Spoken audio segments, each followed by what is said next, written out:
શહેરના ડભોઈ રોડ પર આવેલી શ્રી વિદ્યાલય ખાતે હેડ બોય અને હેડ ગર્લનું ઇલેક્શન એટલે કે ચૂંટણી થઈ છે।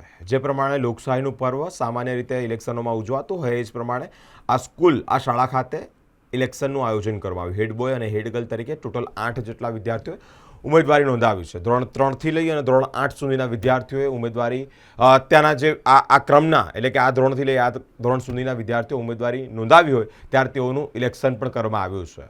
તમામ જે વિદ્યાર્થીઓ છે તેઓએ ઇલેક્શન કર્યું એટલે કે તેઓને મતદાન પણ કર્યું છે। પોતાના મનપસંદ હેડ બોય અને હેડ ગર્લને વોટ આપ્યો છે। શાળા ટ્રસ્ટીએ વિશેષ માહિતી પણ આપી છે। સાથે જ પત્રકાર જે મિત્રો છે, મીડિયા મિત્રો છે, તેઓનું સન્માન પણ કરવામાં આવ્યું છે। નમસ્કાર, સ્પાર્ક ટુડે ન્યૂઝમાં આપનું સ્વાગત છે। હું છું પ્રવીણ તડવી। વાત કરીએ વડોદરા શહેરના ડભોઈ રોડ વિસ્તારમાં આવેલી શ્રી વિદ્યાલયની। શ્રી વિદ્યાલયમાં જે છે હેડ ગર્લ હેડ બોય નું જે છે ઇલેક્શન રાખવામાં આવ્યું છે। સ્કૂલના બાળકો જે છે ખૂબ જ ઉત્સાહિત છે, કારણ કે એમના મનપસંદ ઉમેદવારને ચૂંટણી છે જીતાડવા માટે પ્રયાસો કરી રહ્યા છે। હાલમાં આપણી સાથે છે શ્રી વિદ્યાલયના પ્રિન્સિપાલ। કયા પ્રકારનું આયોજન કરવામાં આવ્યું છે, શું છે એ વિશે આપણે જાણકારી મેળવીશું। શું કહેશો, જે રીતે સ્કૂલમાં હેડ બોય હેડ ગર્લનું જે છે ઇલેક્શન રાખવામાં આવ્યું છે, શું કહેશો? નમસ્કાર। આપણે જાણીએ જ છીએ કે વિદ્યાર્થીઓને નાગરિક શાસ્ત્ર ભણવામાં આવે છે, તો લોકશાહીનું મૂલ્ય સમજે અને સંવિધાનને આધારે ચૂંટણી પ્રક્રિયા શું છે એની જાણકારી મળે એ માટે શાળામાં અમે હેડ બોય હેડ ગર્લ અને અલગ અલગ committee, sports committee, discipline committee, cultural committee, library committee, આવી અલગ અલગ 15 જાતની કમિટીઓનું પણ નિર્માણ કરી અને એનું ઇલેક્શન યોજવામાં આવ્યું હતું। અને એમાં મુખ્ય હેડ બોય હેડ ગર્લ, આસિસ્ટન્ટ હેડ બોય હેડ ગર્લ એનું ઇલેક્શન છે આજના દિવસે। વિદ્યાર્થીઓ ખૂબ સરસ તૈયારી કરી।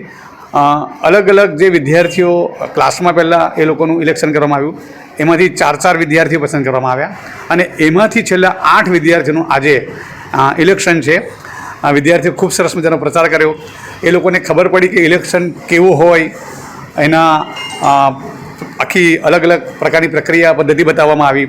શિક્ષકોએ એમને સમજાવ્યા અને ત્યારબાદ વિદ્યાર્થીઓને સમજણ પડી કે કોઈ પણ જાતના ખોટા વચનો આપ્યા વગર ઇલેક્શન કેવી રીતે લડી શકાય અને વિદ્યાર્થીઓ એકબીજાને કેવી રીતે હેલ્પફુલ થઈ શકે એ માટે આયોજન કરવામાં આવ્યું હતું। અને આજે એનું મતદાન છે, આજે એમનું રિઝલ્ટ પણ જાહેર કરવામાં આવશે। તો વિદ્યાર્થીઓ ખૂબ ઉત્સાહી છે। નાના બાળકોથી માંડી અને મોટા વિદ્યાર્થીઓ ખૂબ જ મજાની આ લોકશાહીની પ્રક્રિયા સમજી અને મતગણના કરશે। જ્યારે સ્કૂલમાં આવું જે આયોજન કરવામાં આવશે ઇલેક્શનનું હેડ બોય હેડ ગર્લને, તેમના દ્વારા શું કહેવામાં આવશે કે કેવા પ્રકારના પ્રતિક્રિયાઓ?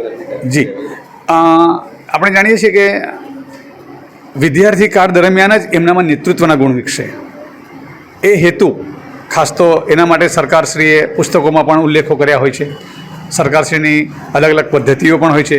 તો એ માટે જ આ ઇલેક્શન રાખવામાં આવ્યું છે। દર વર્ષે થાય છે અને આ વર્ષે થોડા મોટા પાયા પર આયોજન કર્યું કે વિદ્યાર્થીઓ અલગ અલગ કમિટીમાં નિમાય, પુસ્તકો ઘરે વાંચતા થાય, એના પર ડિસિપ્લિન કમિટી હોય, પછી એને અલગ અલગ પ્રકારના વિદ્યાર્થીઓ ભૂલો કરી તેને સુધારણાની પણ તકો આપવાની। તો આ બધું જ સરસ મજાનું આયોજન કરી અને એ કમિટી વિદ્યાર્થીઓ દ્વારા જ ચાલશે, એ ખાસ આયોજન છે।